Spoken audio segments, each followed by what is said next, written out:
ইতিহাস বিজয়ীদের মনে রাখে, কিন্তু বিজয়ের পেছনের কারিগরদের ভুলে যায়।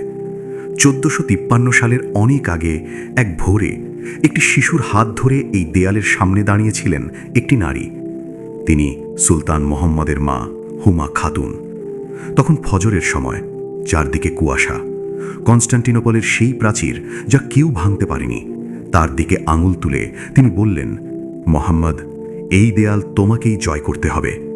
ছোট মোহাম্মদ অবাক হয়ে জিজ্ঞেস করলেন, মা, এত বিশাল শহর আমি কিভাবে জয় করব? মা কোনো রূপকথার গল্প শোনাননি।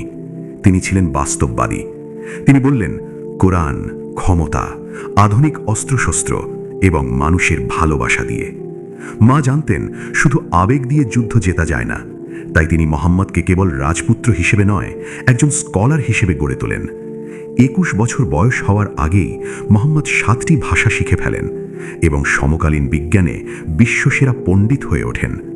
কারণ তার মা তাকে শিখিয়েছিলেন, জ্ঞানহীন তলোয়ার শুধু ধ্বংসই আনে। মোহাম্মদ তার মায়ের সেই কথা অক্ষরে অক্ষরে পালন করেছিলেন।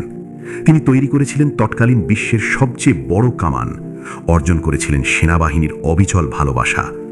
1453 সালে যখন তিনি সেই দেয়াল ভাঙলেন, তখন তিনি কেবল একজন রাজা নন, তিনি ছিলেন তার মায়ের দেখা স্বপ্নের বাস্তব রূপ।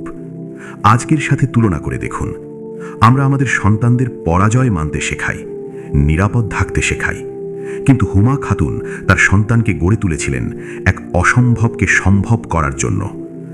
বিজয় কোনো কাকতালীয় ঘটনা নয়, বিজয় হলো শৈশবে বুনে দেওয়া একটি বীজের ফল। আপনি আপনার সন্তানের মনে কিসের বীজ বুনছেন?